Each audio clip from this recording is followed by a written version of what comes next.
At 11:23 a.m. on August 13th, 1945, First Lieutenant Oscar Peromo rolled his P-47N Thunderbolt hard to the left over Kijo, Korea, watching 5 Japanese fighters shatter formation 8,000 feet below. He was 26 years old, 9 combat missions, 0 confirmed kills. The son of a Mexican immigrant who once rode with Pancho Villa, Peromo had 4 minutes to change his place in history. Below him, more than 50 Japanese aircraft were climbing fast to intercept just 38 American Thunderbolts over the skies of what would later be called Seoul. The Americans were outnumbered. They were 750 miles from home, and the war that everyone assumed would last another year was 48 hours from ending. Nobody in either formation knew it yet. The atomic bombs had already fallen. Hiroshima on August 6th, Nagasaki on August 9th. Emperor Hirohito was meeting with his war council at that very moment, debating surrender. But over Korea, Japanese pilots were still. Flying, American pilots were still hunting, and Oscar Perdomo was diving toward the 3 trailing enemy fighters with 850 caliber machine guns loaded and ready. His P-47N carried a name painted on the nose: Lil May's Meat Chopper. The artwork showed a baby in a diaper, chomping a cigar, wearing a derby hat, clutching a rifle. It was a tribute to his infant son, Kenneth, waiting back home in Los Angeles. Perdomo had no way of knowing whether he would see that boy again. The mission profile called for 8 hours of flying, 1,500 meters round trip, most of it over open ocean, where a single engine failure meant death.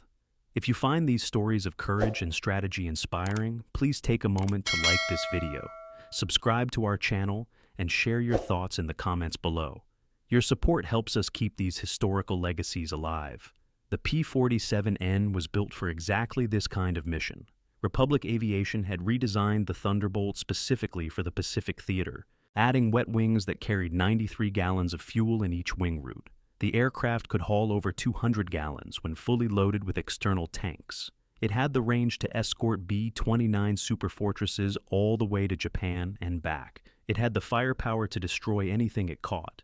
8 Browning machine guns, 3,000 rounds of ammunition, a 2,800 horsepower Pratt and Whitney radial engine that could push the 7 Tonon fighter past 460 miles per hour. But range and firepower meant nothing if you could not find the enemy. For 6 weeks, the 57th Fighter Group had flown mission after mission from their base on Ishima, a tiny island 4 miles northwest of Okinawa. They had escorted bombers, they had strafed airfields, they had burned fuel and dropped bombs on targets that rarely shot back. The Japanese were hoarding their aircraft, saving them for the invasion everyone expected. Pilots joked that the enemy had simply run out of planes. August 13th proved them wrong. Mission 507-3, 5 had launched 53 Thunderbolts at dawn. 15 had turned back with mechanical problems or navigation errors.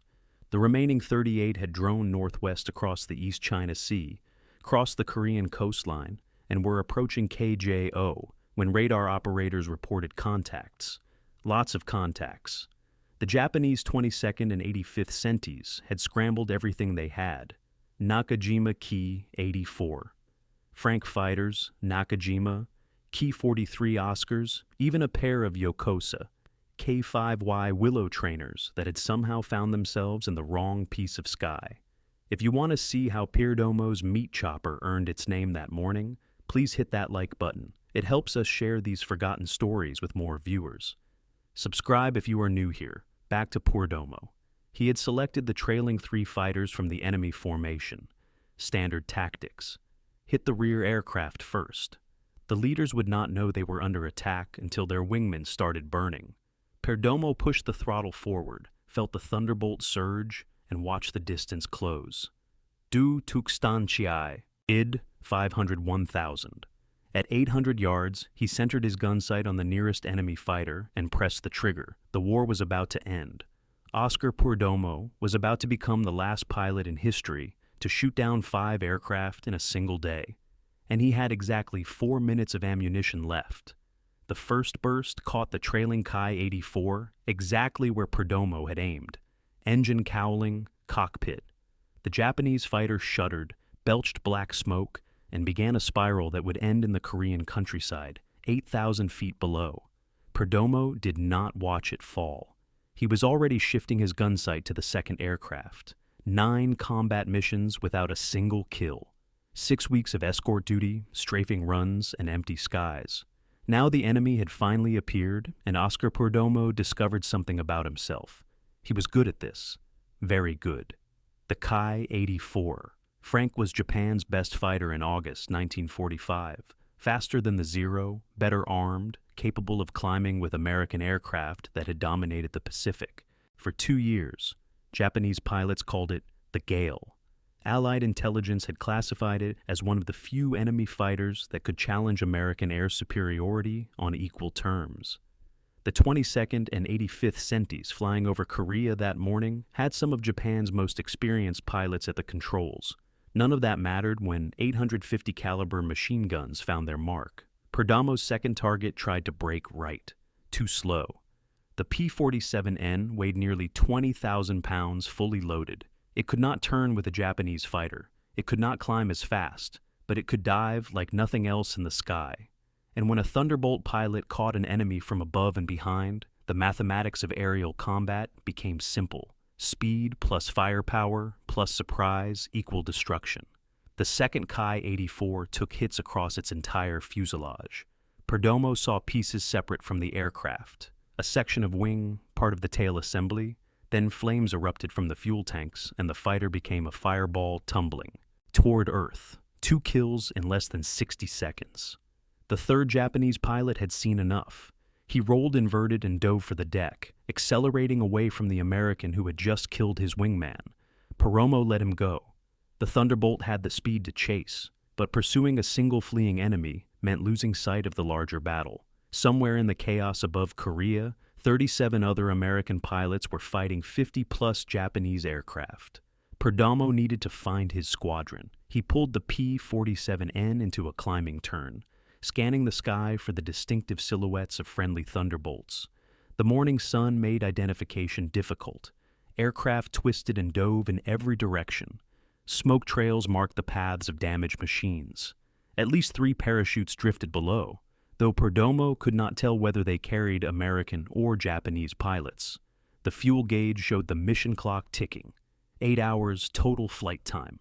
Every minute of combat burned fuel at 3 times. The cruise rate. The external tanks had been dropped before the engagement. Now, Perdomo was running on internal fuel only, and the return flight to Yashima would take nearly 4 hours. Mathematics again, simple and unforgiving. He spotted movement at 800 feet. 2 aircraft flying in close formation, heading northeast by planes. Perdomo blinked, uncertain what he was seeing. The silhouettes belonged to training aircraft, not combat fighters. Yokosuka K-5Y Willows, canvas-covered relics from another era. What they were doing in the middle of an air battle over Korea made no tactical sense. It did not matter. They wore Japanese markings. They were legitimate targets.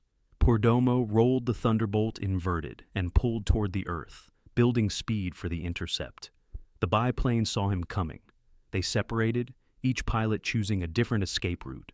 Perdomo selected the closer aircraft and opened fire. A Willow trainer had a maximum speed of 132 miles per hour. The P-47N was diving at over 400. The engagement lasted approximately 3 seconds. Perdomo watched the biplane catch fire, spiral right, and impact the ground in a column of black smoke. His third kill of the morning. He searched for the second Willow, but could not locate it. The pilot had escaped into a cloud bank or simply disappeared against the terrain below. Perdomo pulled up, regaining altitude, and checked his ammunition counters. The numbers had dropped significantly. 3 kills had consumed nearly half his rounds.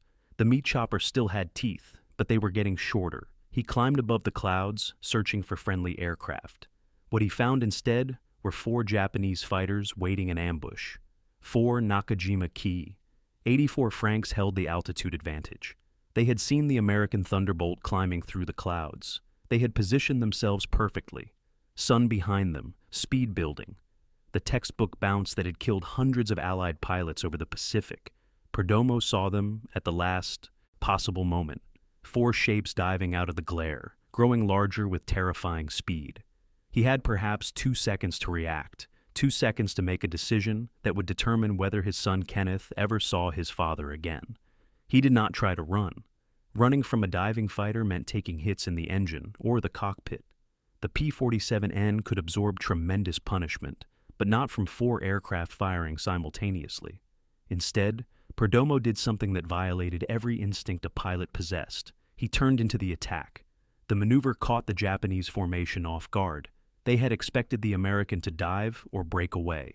Instead, the Thunderbolt was climbing toward them, nose high, speed bleeding away. For a brief moment, all 4 Ki-84 pilots had to adjust their aim. That moment was enough.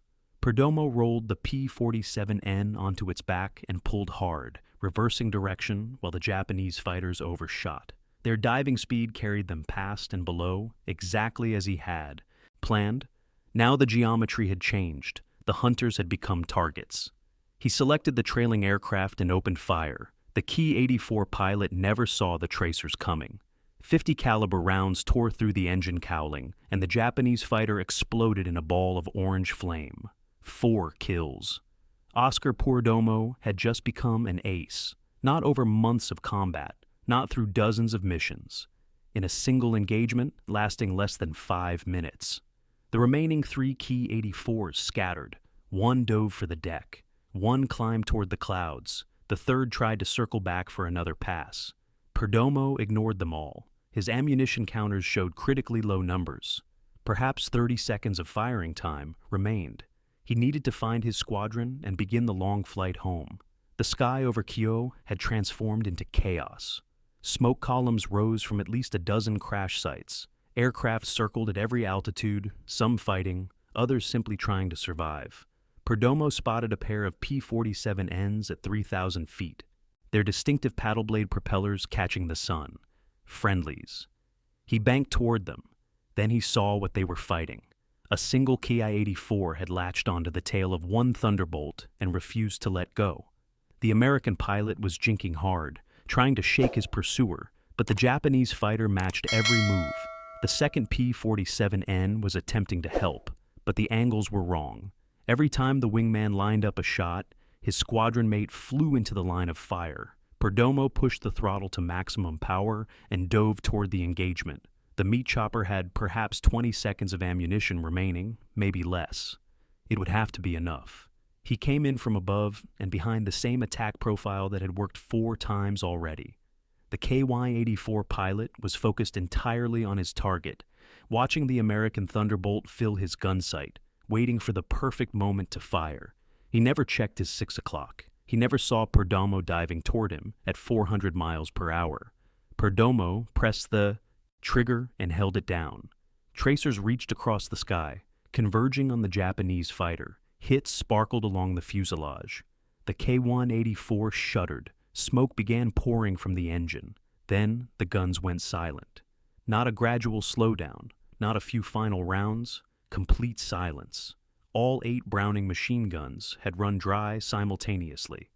3,000 rounds of 50 caliber ammunition, enough firepower to destroy a small building, had been expended in less than 6 minutes of combat. The K-184 was damaged, but still flying. Smoke trailed from its engine, but the aircraft remained under control. The Japanese pilot, suddenly realizing he was under attack from a new direction, broke off his pursuit of the American Thunderbolt and turned toward Perdomo. Oscar Perdomo was now 750 miles from home, alone in hostile airspace. With a wounded enemy fighter turning to kill him and exactly 0 rounds of ammunition remaining, most pilots would have run. The mathematics demanded it. An unarmed fighter against a damaged but still dangerous enemy represented a calculation with only one rational answer. Dive for the deck. Use the Thunderbolt's superior speed. Put as much distance as possible between yourself and the threat. Return to base. Live to fight another day. Oscar Perdomo did not run. The K-184 completed its turn and pointed its nose at the American Thunderbolt. The Japanese pilot could see the distinctive checkered cowling of the 57th Fighter Group. He could not know that the aircraft in front of him had expended every round of ammunition. From his perspective, this was simply another American who needed killing. Perdomo watched the enemy fighter stabilize and begin its attack run. Smoke still poured from the damaged engine, but the aircraft was flying. The Japanese pilot had guns. Perdomo did not. The next 60 seconds would be determined entirely by skill, nerve, and the willingness to die. He turned toward the KY-84. The maneuver made no tactical sense. An unarmed aircraft charging an armed enemy violated every principle of aerial combat. But Perdomo understood something that the mathematics could not capture. The Japanese pilot did not know the Thunderbolt's guns were empty. All he could see was an American fighter coming straight at him, nose to nose, at a combined closing speed of nearly 800 miles per hour. Aerial chicken, the deadliest game in the sky. The Ki-84 pilot flinched first.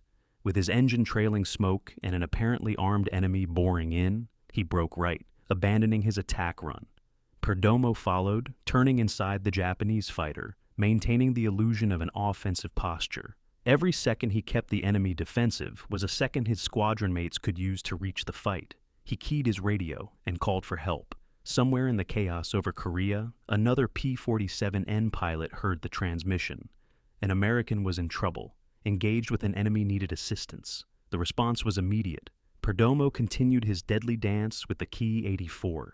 Turn, counter-turn, dive, climb. The Thunderbolt's empty guns pointed at the Japanese fighter again and again, each time forcing the enemy pilot to react defensively. The deception could not last forever.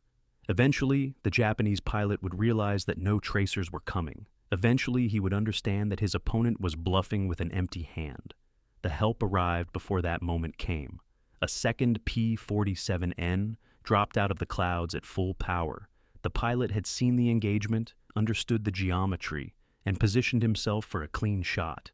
The KY-84, focused entirely on the Thunderbolt that had been chasing it for the past 90 seconds, never saw the new threat approaching from above. 850 caliber machine guns opened fire simultaneously. The Japanese fighter disintegrated under the concentrated barrage. Wings separated from fuselage. The engine tore free and tumbled earth. What remained of the aircraft scattered across the Korean sky in a cloud of burning debris. 5 kills. Oscar Perdomo had just achieved something that fewer than 100 American pilots accomplished during the entire war. He had become an ace in a single day. The last pilot in United States history to earn that distinction. The designation would not become official until intelligence officers reviewed his gun camera footage back on Iosima. The film would confirm that his first 4 kills were actually KY-84 Franks, not the KY-43 Oscars that initial reports suggested. It would document the biplane trainer, the absurd Willow that had wandered into the wrong battle, and it would show the final engagement, the damaged KY-84 that Perdomo had attacked, chased, and harassed until his squadron mate could deliver the killing blow. All 5 victories belonged to him. The gun camera did not lie. But Oscar Perdomo's war was not over yet. He was still 750 miles from home. His fuel gauges showed numbers that demanded immediate attention. And the sky over Korea still contained Japanese aircraft who wanted very much to kill him. The morning was only half finished. The flight home would kill more pilots than enemy fighters ever could. 750 miles of open ocean stretched between Korea and Ishima. No landmarks, no emergency airfields, no rescue ships positioned along the route. A pilot who ran out of fuel or suffered engine failure over the East China Sea had exactly 2 options: ditch in the water and hope for rescue that would probably never come, or ride the aircraft down and die on impact. Perdomo checked his fuel gauges and performed the calculations every Pacific pilot learned to do in his sleep. Remaining fuel, distance to base, fuel consumption at cruise power. The numbers worked, but barely. Any deviation from the direct route would turn a marginal situation into a fatal one. The 57th Fighter Group began reassembling over the Korean coastline. Thunderbolts appeared from every direction, some trailing smoke, others showing visible battle damage. Squadron leaders conducted radio checks, counting aircraft, identifying who had survived and who had not. The morning's engagement had scattered the formation across 50 miles of Korean airspace. 20 Japanese aircraft had fallen to American guns. The 57th had lost none. It was the kind of kill ratio that commanders dreamed about. the kind of victory that earned unit citations and medal recommendations. But the mission was only half complete. Every pilot still had to fly home. Perdomo joined a loose formation of P-47Ns heading southeast toward the coast. The Thunderbolts flew at 12,000 feet, high enough to glide toward land if an engine failed, low enough to conserve fuel. Conversation on the radio remained minimal. Pilots monitored their instruments, watched their fuel gauges, and counted the minutes until Ishima appeared on the horizon. The East China Sea passed beneath them in an endless expanse of gray-blue water. August heat created thermals that bounced the heavy fighters unpredictably. Perdomo trimmed the aircraft for maximum efficiency, adjusting throttle and mixture to squeeze every possible mile from his remaining fuel. The autopilot helped, holding course while he rested his hands and processed what had just happened. 5 kills in one morning. The number seemed impossible. 9 missions of empty skies, and then everything had changed in 6 minutes of concentrated violence. He could still see the tracers reaching out from his guns, still see the Japanese fighters catching fire, still feel the Thunderbolt shudder as 3,000 rounds of ammunition poured through 8 machine gun barrels. The gun camera would confirm everything. Film did not lie. Intelligence officers would review the footage frame by frame, matching each burst of fire to each enemy aircraft destroyed. The process took days, sometimes weeks. Until then, Perdomo's claims remained exactly that. Claims. Every pilot made them. Not every pilot could prove them. 2 hours into the return flight, the formation crossed the invisible line where ocean became friendly territory. Okinawa appeared as a smudge on the southern horizon. Yashima lay just beyond a flat speck of coral and sand that had become home to 3 fighter groups and thousands of support personnel. The island had seen its share of death. Ernie Pyle, the most famous war correspondent in America, had died there 4 months earlier, killed by a Japanese machine gun bullet during the invasion. His grave marker stood near the beach where Marines had stormed ashore. Now the island served as an unsinkable aircraft carrier, launching missions against the Japanese homeland day after day. Perdomo's fuel gauges showed nearly empty tanks as Yoshima filled his windscreen. Other pilots in the formation reported similar numbers. The mission had pushed the P-47N's range to its absolute limit. Another 50 miles would have meant ditched aircraft and dead pilots floating in the East China Sea. The Thunderbolts entered the landing pattern. One by one, wheels down, flaps extended, final. Approach over the beach where Ernie Pyle had fallen. Perdomo touched down on the coral runway and felt the aircraft settle onto its landing gear. 8 hours and 18 minutes after takeoff, Mission 507-35 was complete. He taxied to the hard stand where his crew chief waited. The man's eyes went immediately to the gun ports, checking for the carbon residue that indicated combat. He saw plenty. Then he looked at Perdomo's face and knew something extraordinary had happened. The debriefing room filled with pilots, still wearing their flight suits, still smelling of sweat and aviation fuel and cordite. Intelligence officers moved between them, collecting initial reports, asking questions, cross-referencing claims. 20 Japanese aircraft destroyed. The number seemed almost too large to believe, but 38 pilots had witnessed the battle, and their stories matched. Perdomo sat in a metal folding chair and recounted his morning. 5 enemy aircraft, 4 fighters, and 1 trainer. The intelligence officer wrote everything down, his pencil moving steadily across the form. Initial claims would be filed immediately. Confirmation would wait for the gun camera footage. The 57th Fighter Group had entered combat on July 1st, 1945. 6 weeks of operations, dozens of missions, and until August 8th, they had encountered almost no aerial opposition. The Japanese had been saving their aircraft, husbanding their resources, preparing for an invasion that military planners on both sides expected to cost millions of lives. August 13th changed the calculus entirely. The 57th had stumbled into the largest concentration of Japanese fighters they would ever see. The result was the most one-sided aerial victory of the Pacific War's final month. 20 enemy aircraft destroyed against 0 American losses. The mathematics of that exchange rate would earn the entire group a presidential unit citation. But the war was ending. Nobody on Aosama knew it yet, but the emperor had made his decision. Japan would surrender. The invasion would never happen. The millions of casualties that planners had grimly accepted would never materialize. August 13th, 1945, was one of the last days of aerial combat in World War II. Oscar Pordomo had become an ace on almost the final day it was possible to become one. The gun camera footage arrived at the intelligence section that evening.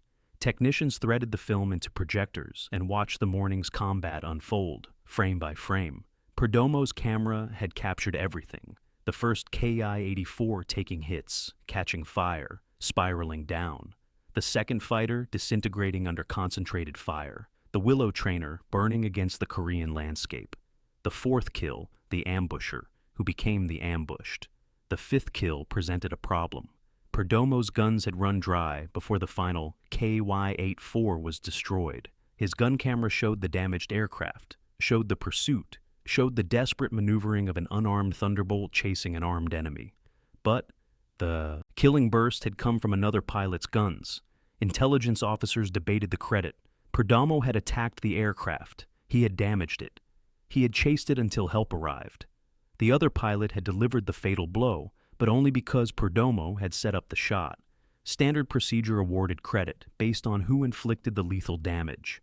By that measure, the fifth kill belonged to someone else. They gave it to Pordomo anyway. The reasoning was simple. Without his initial attack, the K-184 would have destroyed the American Thunderbolt it had been pursuing. Without his pursuit, the damaged Japanese fighter would have escaped. Without his willingness to chase an armed enemy with empty guns, the engagement would never have happened. The fifth kill was a team effort, but Oscar Pordomo had made it possible. 5 confirmed victories in a single day. Ace in a day. The designation placed him in exclusive company. Fewer than 50 American pilots had achieved the same feat during the entire war. Chuck Jerger had done it over Europe. Pappy Boyington had done it in the Pacific. Now, Oscar Pordomo's name would join theirs in the record books. The next morning, August 14th, the 57th prepared for another mission. Pilots checked their aircraft. Crew chiefs loaded ammunition. Intelligence officers briefed the target. The war continued because nobody had told them it was over. Then the radio crackled with news that changed everything. Emperor Hirohito had announced Japan's surrender. The war was over. Oscar Pordomo would never fly another combat mission. His 5 kills on August 13th would stand forever as the final ace in a day achievement in United States military history. The guns fell silent. The meat chopper had earned its name just in time. The Distinguished Service Cross arrived with a citation that read like poetry written by bureaucrats. Extraordinary heroism in connection with military operations against an armed enemy, the second highest award for valor, the United States Army could bestow, surpassed only by the Medal of Honor. Oscar Pordomo, the son of Mexican immigrants, the kid from East Los Angeles who had worked at the Pacific Milk Crate Company before the war, now stood among the most decorated pilots in American military history. The Air Medal with Oak Leaf Cluster followed. Then the Presidential Unit Citation for the entire 57th Fighter Group. The paperwork accumulated in folders and filing cabinets. Official recognition of 6 minutes of violence over Korea that had changed one man's life forever. 2 days after the surrender announcement, Pordomo witnessed something that few American pilots ever saw. Japanese aircraft approaching Ema, not to attack, not to fight, to surrender. Mitsubishi G-4. Betty bombers painted entirely white, their red rising sun insignias replaced with green crosses. They carried the first Japanese representatives to coordinate their nation's capitulation.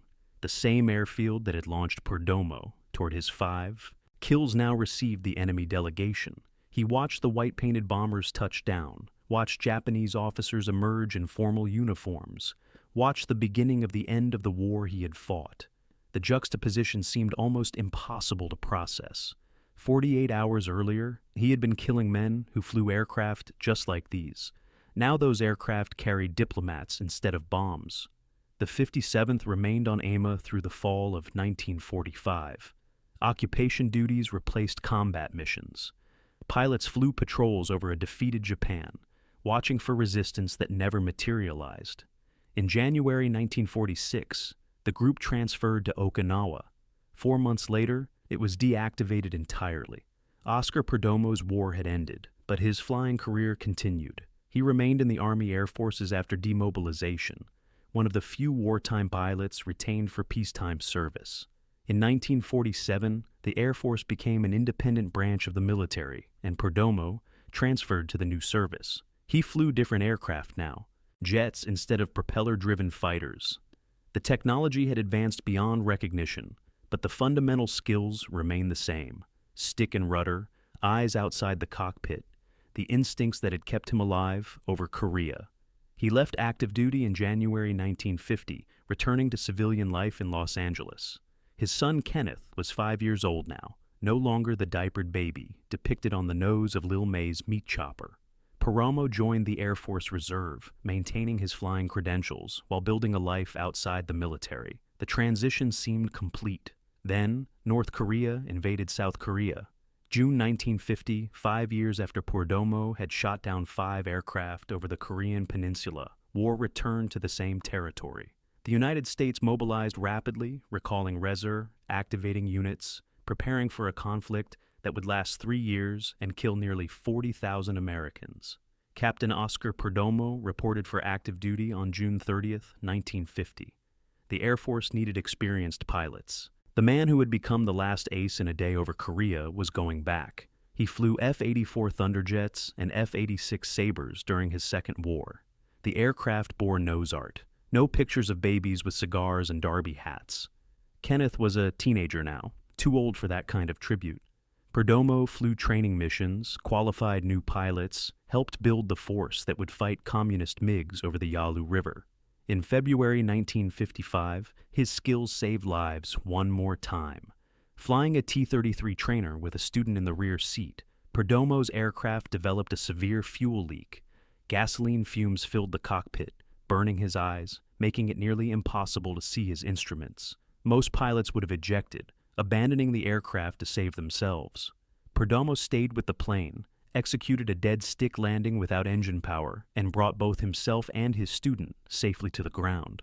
He retired from the Air Force in January 1958 with the rank of major, 20 years of service, 2 wars, 5 kills in a single day, a career that most pilots could only dream about.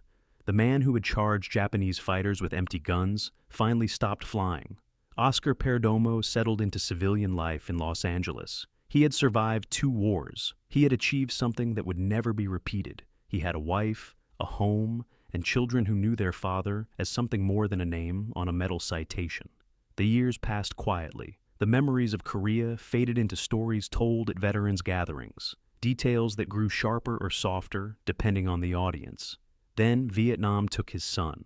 Specialist 4th Class Chris Mitchell Perdomo served as a door gunner on a UH-1 Iroquois helicopter, the same boy whose infant face had decorated the nose of Lil May's meat chopper. The baby with the cigar and derby hat had grown into a young man who flew into combat just as his father had done, 25 years earlier.